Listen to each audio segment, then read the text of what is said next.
D. James Kennedy Ministries presents Truths That Transform. Though the only choice the abortionist ever give anybody is Tuesday or Friday. When do you want to have the abortion? Over the years, we've now seen a reduction by 73% of all the nation's abortion clinics have closed. That's over 1,400, and they've not reopened. This is Truths That Transform.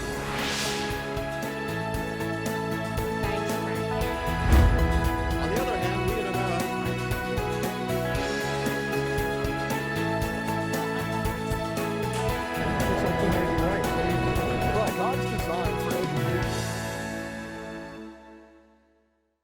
Welcome to Truths That Transform, a viewer-supported program of D. James Kennedy Ministries.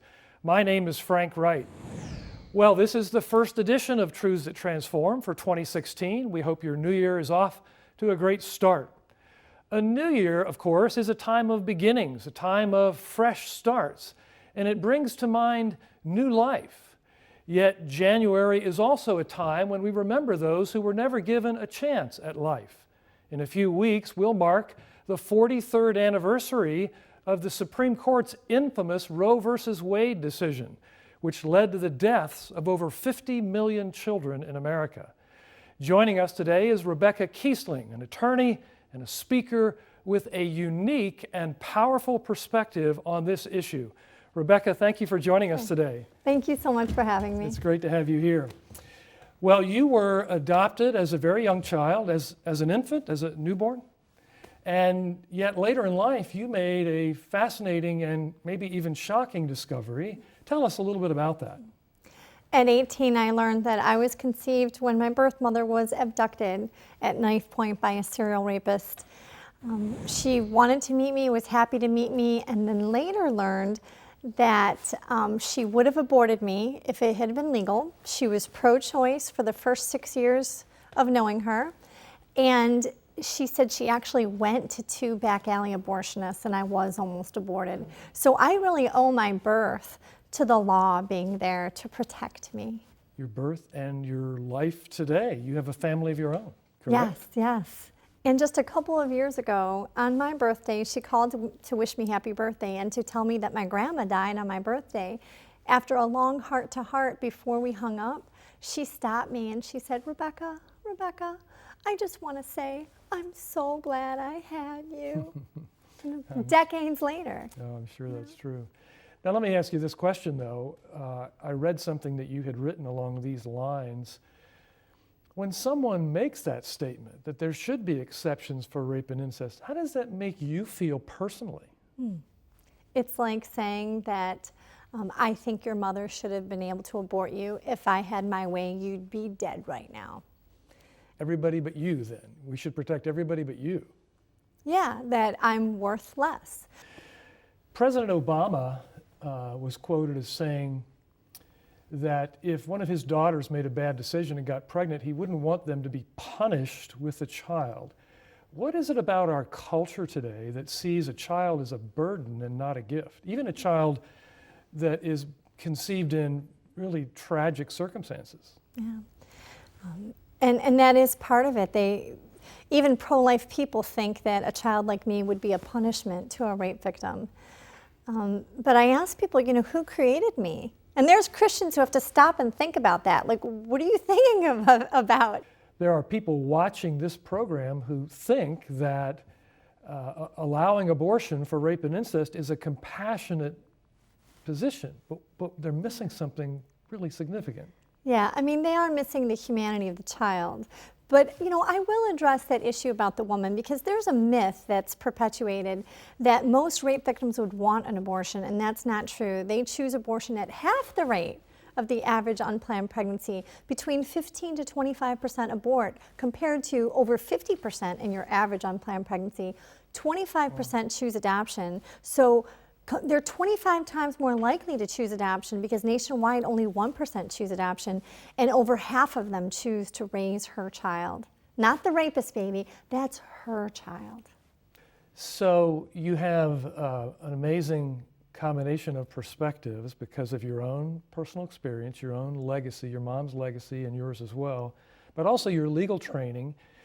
You know, one of the things that people lack today is hope on this issue. It's 43 years since Roe versus Wade. Give us some hope here from either a legal perspective or a generational perspective or an educational one.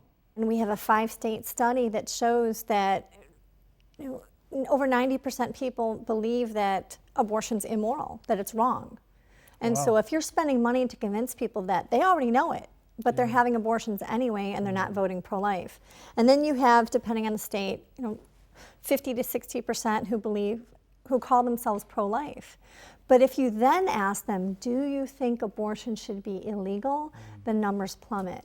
And the people who think abortion should be illegal are the same people who don't make exceptions.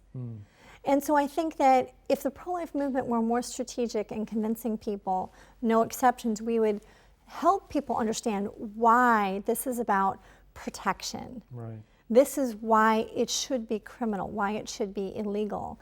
And I think that instead of just having the choose life message, we need to get back to a discussion of why we're supposed to rescue those who are being led away to death and why we need to protect by law, like I was protected. What should we be doing with our elected officials? What should we be doing with those who have regulatory authority over abortion clinics? How should we be engaging the political culture? Well, first of all, you have to vote. And it's important to get involved because you can make a huge impact. I have so many opportunities because I'm involved politically to speak to these legislators one-on-one, and I'm able to change a lot of hearts and minds. And so get involved, and then need to make sure that we hold their feet to the fire, that they understand that there are consequences. If they introduce a rape exception, there need to be consequences. Rebecca, thanks for being with us today. Thank you so much for having me. Well, as you've just seen and heard, when we talk about abortion, we're not talking about anonymous fetuses. We are talking about eliminating the lives of real human beings like Rebecca. Yet tens of millions of children have been killed this way in America since 1973. How did we get to the point where we've become so callous with human life? And what rationalizations allowed our culture to descend into this awful and bloody abyss? My friend and mentor, Dr. D. James Kennedy, opens a window that sheds the light of truth on these questions in his message, Life, an Inalienable Right. It was in 1973 that the Supreme Court passed the infamous Roe v. Wade decision. And in that they said that unborn children are not persons and are not deserving of the protection of our Constitution and our law, and thus the American Holocaust was unleashed. Our Declaration of Independence declares that all men are created equal and that they are endowed by their Creator with certain inalienable rights. And among these are life, liberty, and the pursuit of happiness. And as Dr. Francis Schaeffer said in one of his last messages, which was given right here in this pulpit, that the right of life is more fundamental and basic than the right even of liberty, or the pursuit of happiness, or any other right for that matter. Indeed, if you are lying in your coffin, you do not care how many shackles and chains they have wrapped around you, nor do you care how much money you have in your bank account. Without life, nothing else means anything at all. It is good to remember the context in which that decision was made in 1973. We had just come through the decade of the 60s. All of the moral values, traditions, and rules and laws of life that had governed Western civilization for 2,000 years had been, it seemed, suddenly jettisoned in one decade. And acting in that moral vacuum, the Supreme Court moved to provide what they felt was a solution to the problems created by the blatant and epidemic immorality in America. And so the sin which was engendered in the sexual revolution was to be covered up by the abortion revolution. Carol Everett, who ran an abortion clinic where she supervised the killing of over 35,000 babies, said the most frequently asked question by young ladies was, "Is this a baby?" And the uniform answer was no. It is just a glob of tissue, like a tumor or an appendix. Well, not according to the Bible and not according to science. The Bible is very clear. It constantly refers to the unborn child precisely as that, an unborn child. The same words are used to describe the child in the womb and outside of the womb. In Greek, it is brephos for the unborn child and brephos for a young child lying in a manger. Or the term huios, which is used for son, for one that is born, is also used for one in the womb. In the Old Testament, it is the word yeled, which is used for both, or also the word geber, which means either the child in the womb or the child outside of the womb. Constantly there are used personal pronouns. It is I, or me, or thee. It is always referring to a person and not to a thing. Furthermore, we're told about both Jeremiah and John the Baptist that they were sanctified from their mother's womb, or consecrated, ordained as a prophet to the nation from the mother's womb. You don't consecrate or sanctify a thing, a glob of tissue, but a person. And the babe in Elizabeth's womb leaped for joy. Things don't have joy. When Mary came carrying Jesus in her womb. No, the Bible is clear. It is a person, not a thing, that is in the womb. It is only by lies and deceptions and deceit that they are able to keep this ghastly thing going. A lawyer told me after the first service, and I think this is very interesting. According to Florida law, a corporation is a person, but a child in the womb is not. What hypocrisy indeed is there? Abortion is based upon ignorance. I think it's interesting that the word fetus is constantly used. What is fetus? Fetus is a perfectly good Latin word that simply means an unborn child to anybody that knows Latin. But to the average American, they might as well call it blah, blah, blah. They don't know what fetus means. I think it's also fascinating that Martin Luther felt that it was absolutely essential, if Christianity was going to flourish in Germany, to translate the scriptures from Latin, which was the only language they were in, into the vernacular of German in order that people might know what was going on.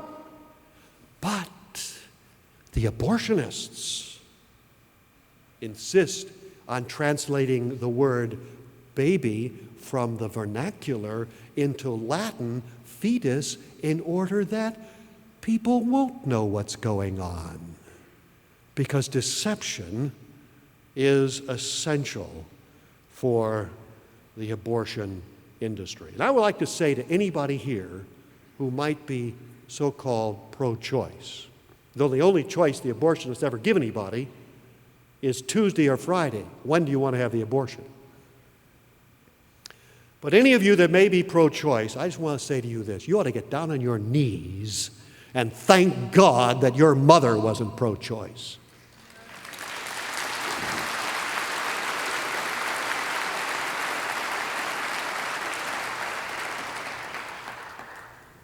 I recall a woman had an air bubble injected into her womb in order to carefully be able to delineate the walls of the uterus. But she found that when she lay down at night, the bubble covered the mouth of the baby, and the baby cried and kept her awake. She complained to her doctor. If such a bubble were over the face of a baby being aborted, it would scream bloody murder, for that is precisely what it is, and there would be an end to abortion. How long will this Holocaust go on? As Dr. Kennedy just explained, the abortion epidemic in America is a modern-day Holocaust. But all is not lost. The pro-life movement has been peacefully battling abortion for 43 years since Roe versus Wade. And though you don't often hear about it, the movement has had tangible success. There's still a long way to go, and even one abortion is too many. But as you're about to see, bit by bit, the cause of life is gaining ground. You know, when I started back in the mid-'80s, everyone would ask me, why are you even involved with that? Abortion is a settled issue in this country. Nobody even talks about it anymore. Cheryl Sullinger is the Senior Vice President of Operation Rescue in Wichita, Kansas. That may have been somewhat true back at that particular time, but over the course of time, things have changed and more people are becoming pro-life. The battle over abortion is ultimately the battle over whether children can live or not, and there has been progress made in recent years. For example, the CDC reports that in 1990 there were 1.6 million abortions, but by 2010 that number had dropped to 1.1 million. Thus, hundreds of thousands of lives are being saved every year from abortion, largely through pro-life efforts.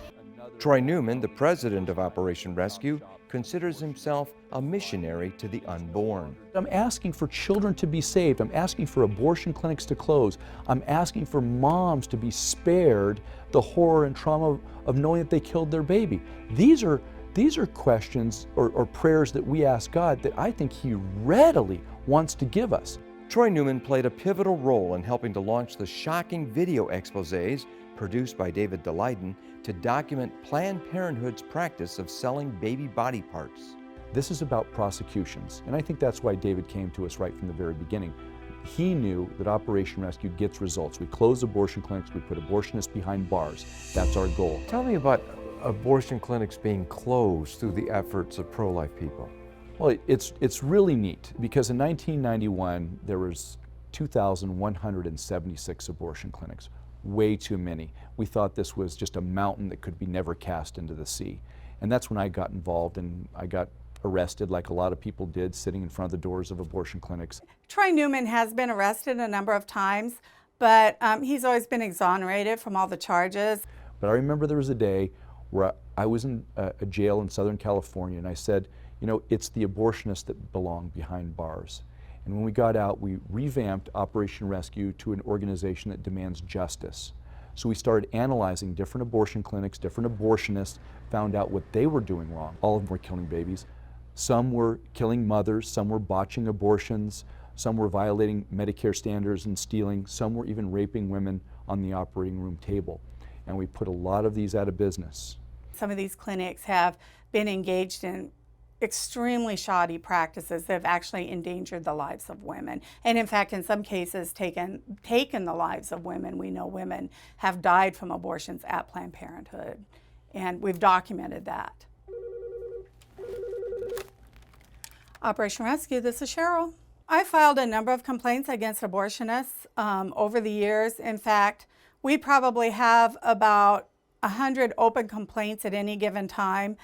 And we've been relatively successful. A number of abortionists have had their licenses revoked, suspended. They've had to surrender their medical licenses based on complaints that have come from this office. And over the years, we've now seen a reduction by 73% of all the nation's abortion clinics have closed. That's over 1,400, and they've not reopened. So the number's down now to about 545 abortion clinics from 2,176. We're clearly winning. On top of that, the pregnancy care centers, these Christ-centered pregnancy care centers that are not given government funds, staffed by by Jesus-loving Christians that want to help women and give them true choices. These clinics now outnumber abortion clinics 5-1 across the United States. Wow. So we are winning, actually. It's absolutely clear that we're winning. Additionally, the only real way to determine whether or not we're winning this fight is the number of babies that are saved. So all the trends are pointing to the fact that the abortion industry is a dying business. It's in a death spiral. It's going down the way of the VHS tape, the 8-track tape, and everything else. I mean, slavery, cannibalism, etc. I believe that, well, the Lord said to my Lord, sit thou at my right hand until I make thine enemies your footstool. The enemies of God are continually being made the footstool again and again and again. Excellent. Tell us about this particular clinic. This building used to be an abortion clinic, operated for over 25 years. We believe they killed over 50,000 children just here, exactly where we're sitting. This is an abortion room, or was an abortion room. We close abortion clinics, and I love doing it. I love it when an abortion clinic closes. And not only did it close, but we replaced it with a life-affirming center. Now we're launching our efforts to close other abortion clinics from an abortion clinic that we closed. I have a board member that said when we bought it, and we obviously had to completely remodel it, this place just was the smell of death. But one of my board members says, if the Lord can redeem buildings, He can redeem people. If He can redeem people, He can redeem a nation. And so we start one building at a time, one person at a time, one nation at a time. The fact is, 43 years of activism and engagement on the part of pro-life Christians has saved the lives of perhaps millions. Those with a biblical pro-life ethic are pro-life across the board, rejecting violence in favor of persuasion. And it's working. And we have a new resource available that will help you gain ground in that battle of ideas. Here's my very dear friend, Jennifer Kennedy Cassidy, to tell us more about it. Happy New Year, Jennifer. Welcome. Thanks, Frank. Happy New Year to you, too. Life is our most fundamental right. Without life, all our other rights are irrelevant. And yet, in our nation, which the Declaration of Independence tells us is based upon the God-given right to life, our legal system has allowed the deliberate killing of millions. But as you've heard today, the truth is making an impact. By some estimates, 500,000 children a year fewer are now being killed in abortions than in 1990. My father passionately believed in protecting human life. He knew that God's word requires us to stand in defense of the least among us, and he spoke out passionately and persuasively from his pulpit. We've put together 6 of his most powerful messages on this issue into a new book for the Kennedy Collection called Fearfully and Wonderfully Made. These 6 messages make a powerful case from the Bible, from history, and from reason for the immorality of abortion. And we want you to have a copy of this important book. Read it yourself, and even more importantly, share it with others to help spread the message of life. We'll send it to you as our thanks when you make a generous donation to the ongoing work of this ministry. Simply write to us at Box 6085, Albert Lea, Minnesota, 56007, or call toll-free 888-334-9762, or go online to djameskennedy.org. You saw a short portion of one of these messages earlier in this program. The full version of that powerful message, plus 5 others that feature my dad's eloquent, biblical, resounding preaching, are contained in this hardcover book. And if you're able to give a donation of $40 or more, we'll send you the new book plus the DVD versions of these messages in a 6 DVD set. That's the hardcover book plus the 6 DVD or 6 CD companion set, Fearfully and Wonderfully Made, if you're able to give a generous donation of $40 or more to help us do the work of this ministry. We are on the verge of launching a major life initiative for the purpose of protecting life. The first phase will connect pregnant women who need help with crisis pregnancy centers equipped to assist them. But we need your help in order to be able to do this important work, as well as continuing our other outreaches. So please, don't delay. Simply write to us at Box 6085, Albert Lea, Minnesota 56007, or call toll-free 888-334-9762, or go online to djameskennedy.org. We live in a nation that has foolishly embraced infanticide under the nonsensical banner of women's health. While even the most ardent abortion advocates once claimed a desire to keep the barbaric practice safe, legal, and rare, many are now waiving their abortions as an act of pride. On the social media site Twitter, the hashtag #ShoutYourAbortion recently became a trending topic. One feminist writer tweeted this: "My abortion was in 2010. The career I've built since then fulfills me." While the pro-life movement has made great strides and the abortion rate is at an all-time low, the consciences of those in the pro-abortion movement seem to be hardening. Only God Himself can break through hardened hearts, but it's incumbent upon us to tell the world what He says. In the Proverbs, He says, "All those who hate me love death." And God's Word continually affirms the humanity of unborn children. The psalmist says, "Children are a gift of the Lord, and the fruit of the womb is a reward." He tells God, "For you formed my inward parts. You knitted me together in my mother's womb. I praise you, for I am fearfully and wonderfully made. Wonderful are your works." And John the Baptist leaps in the womb for joy when he is in the presence of the unborn Lord Jesus. You know, there are those who would try to discourage us, claiming that our work in the Lord, peacefully defending life, is a waste. But don't you believe them? Every life is a precious gift of God, and His truth is breaking through to a hardened nation. We must not shrink back now when real progress is being made.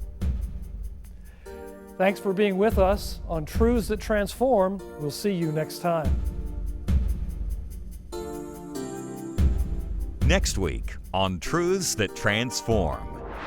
There is a great clash, as you know, in our country today between the concept of sanctity of life and the concept of quality of life.